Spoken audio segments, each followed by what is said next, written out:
कक्षा 7 के प्यारे बच्चों, गुड मॉर्निंग। हम गणित में पार्ट 8 राशियों की तुलना पढ़ रहे हैं, जिसमें आज हमने प्रश्नावली 8.3 करनी है, जिसके कि हम 4 प्रश्न पहले ही कर चुके हैं। प्रश्न नंबर 5 आज हमारे सम्मुख है।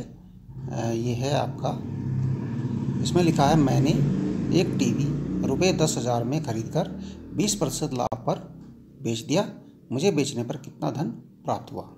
देखिए 10,000 में टीवी खरीदा है, तो इसका मतलब ये क्रय मूल्य है, ये लाभ प्रतिशत है। अब बेचने पर कितना धन प्राप्त हुआ, यानी कि हमें विक्रय मूल्य ज्ञात करना है, एसपी ज्ञात करना है। ठीक है, यहाँ देखिए अब दिया है टीवी का क्रय मूल्य सीपी बराबर 10,000, प्रतिशत लाभ 20%, विक्रय मूल्य एसपी हमें ज्ञात करना है। लाभ प्रतिशत कितना है, 20%। तो लाभ कितना होगा, वास्तविक लाभ कितना होगा भाई? वास्तविक लाभ होता है जो प्रतिशत दे रखा है उसका क्रय मूल्य का उतना प्रतिशत ज्ञात करना होता है। जैसे लाभ ज्ञात करना है, यानी क्रय मूल्य का 20%, क्रय मूल्य का 20%। क्रय मूल्य हमें दे रखा है 10,000, 10,000 का 20%, 10,000 गुणा 20/100। अब देखिए यहाँ पर 2 जीरो ये कट गई, हमारे पास बचा 100 गुणा 20, गुणा करेंगे 1 2 3 जीरो लेकर गई, ये हो गया हमारे पास 2,000 रुपये लाभ। उस पर जो हमने 10,000 का टीवी खरीदा, उस पर हमें 2,000 का लाभ हमने कमाया। 2,000 का लाभ कमाने का अर्थ हुआ कि हमें कितने हमें वापस मिलेंगे। 2,000 का लाभ का अर्थ हुआ कि विक्रय मूल्य क्या हो जाएगा, विक्रय मूल्य हो जाएगा, क्रय मूल्य में 2,000 जोड़ दीजिए, लाभ आपका हो गया 10,000 और 2,000 12,000 रुपये। तो विक्रय मूल्य हो गया 12,000 रुपये। अतः टीवी बेचने पर कुल धन कितना प्राप्त होगा, 12,000 रुपये। ये आपका आंसर हो गया। ठीक है, 12,000 रुपये आपका आंसर हो गया। ठीक है, आगे बढ़ते हैं। अब देखिए अगला प्रश्न हमारे पास है, प्रश्न नंबर 6।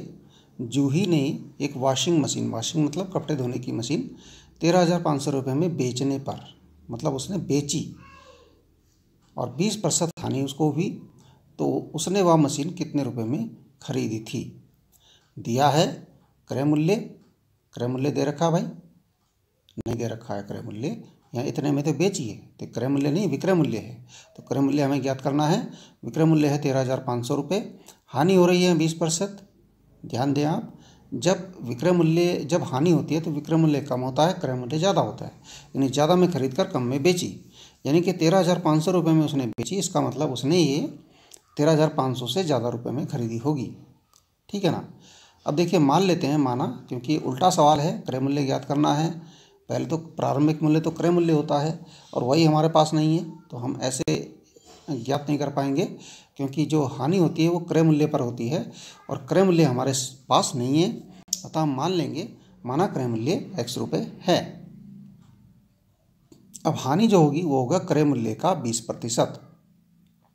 क्रय मूल्य आपका x है, यानी x का 20%, x गुणा 20/100, ये हमने काटा 20 से, 20 से कम 20, 20 पंजे 100, 20 पंजे 100, 20 से कम 20, तो ये आ गया हमारा x गुणा 1/5। x में 1 की गुणा करी, x/5 हो गया। ये हानि हो गई हमारी, हानि कितनी होगी, x/5। ठीक है। अब विक्रय मूल्य जो है, विक्रय मूल्य क्या होगा, विक्रय मूल्य क्योंकि कम होगा क्रय मूल्य से और क्रय मूल्य ज़्यादा है, तो क्रय मूल्य ऋण हानि, विक्रय मूल्य क्या होगा, क्रय मूल्य ऋण हानि। अब देखिए एसपी बराबर x माइनस x ऋण 5।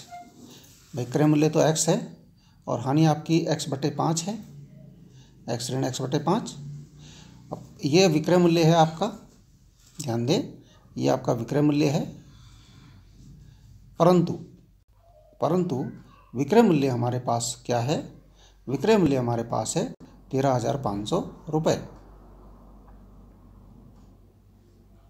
ठीक है, विक्रय मूल्य हमारे पास है 13,500 रुपये और विक्रय मूल्य हमारे पास ये भी है x ऋण x/5।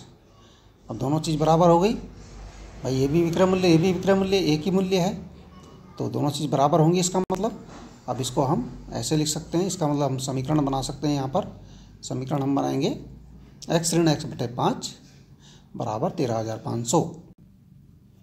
अब इसको हर समान कीजिए, बटे 1 लिखिए, ऊपर नीचे 5 की गुणा कीजिए, जैसे यहाँ पर की हमने 5 की गुणा, क्योंकि हर समान का इसका हर 5 है, इसका हर 1 है। 1 में कितने गुणा करें कि 5 हो जाए, तो 5 की गुणा करनी पड़ेगी। 5 के नीचे गुणा करेंगे तो ऊपर भी करनी पड़ेगी। 5 गुणा x हो जाएगा 5x बटे 5 एकम 5, हर समान हो गए, 5x बटा 5 आ गया, ये x बटा 5 आ गया।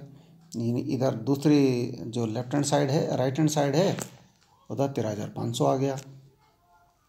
लेफ्ट में देखिए अब 5x में से एक x घट जाएगा, 5x हैं, 5x हैं भाई। देखिए 5x को कैसे लिख सकते हैं, x, 5x को कैसे लिख सकते हैं भाई, x x x x x, और एक x में से घटा दीजिए, ये कट गया, कितना बचा, 1 2 3 4, 4x बच गया। ठीक है ना, ये हो गया आपके 4x बटे 5, घटा के हमने लिखा 4x बटे 5। 4x बटे 5 बराबर हो गया 13,500। अब 4x बटे 5 का मतलब क्या होता है, 4 बटे 5 अलग गुणा x, इसका मतलब ये होता है, यानी x में 4 बटे 5 का गुणा है। 4 बटे 5 गुणा x बराबर 13,500।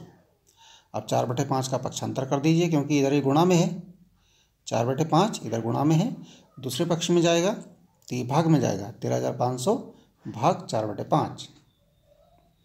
अब ये भाग देके क्या होगा, देखिए भाग देके क्या होगा, भाग हम कैसे करते हैं, भिन्नों का गुणा में बदल करके गुणा किया और 4 बटे 5 का व्युत्क्रम कर दिया, हो गया 5 बटे 4, 13,500 गुणा 5 बटे 4।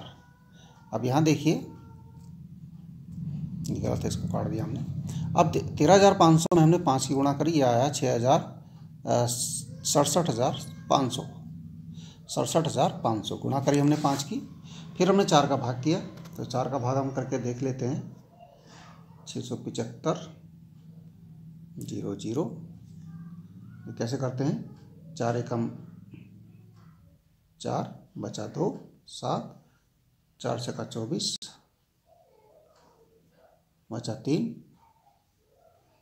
5, 4 अट्ठे 32 बचा 3 0, 4 सत्ते 28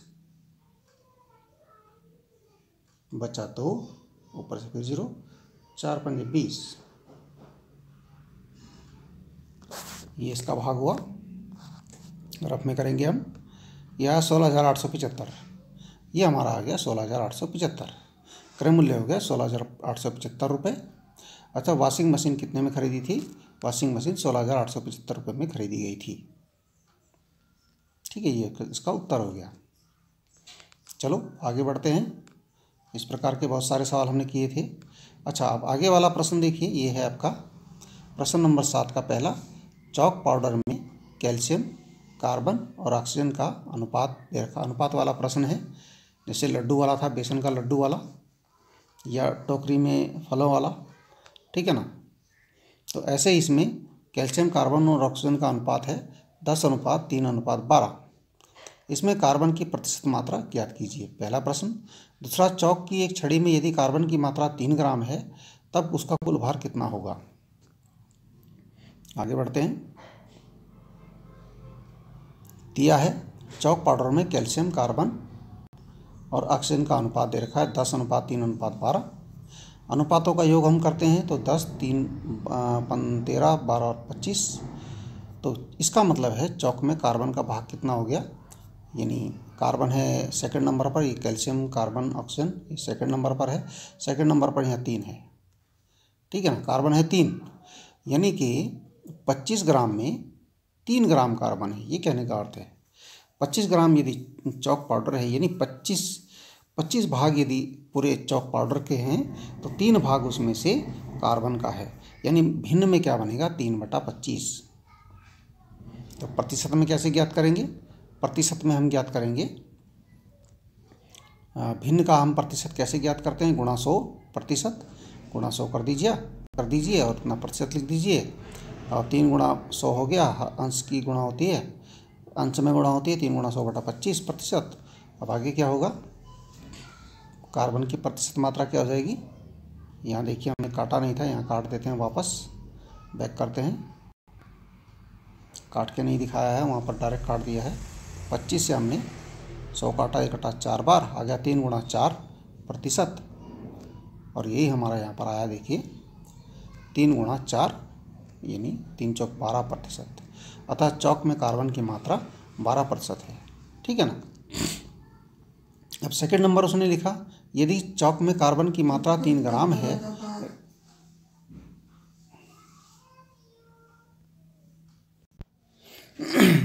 चौक में कार्बन की मात्रा 3 ग्राम है, तो कार्बन की प्रतिशत मात्रा 12% है, ये भी हमने देखा है। मतलब 12% में तो 12 है, वैसे वास्तव में 3 ग्राम है। तो माना चौक पाउडर की कुल मात्रा x ग्राम है। ठीक है ना। ठीक है, जैसे कुल संपूर्ण राशि का निकालते हैं ना, वैसे निकालेंगे। अतः कुल मात्रा का 12% बराबर 3 ग्राम है, क्योंकि कार्बन की मात्रा 12% भी है और वास्तव में 3 ग्राम है। इसका मतलब 12% का मतलब 3 ग्राम है। अतः कुल मात्रा 12% यानी 3 ग्राम है ना।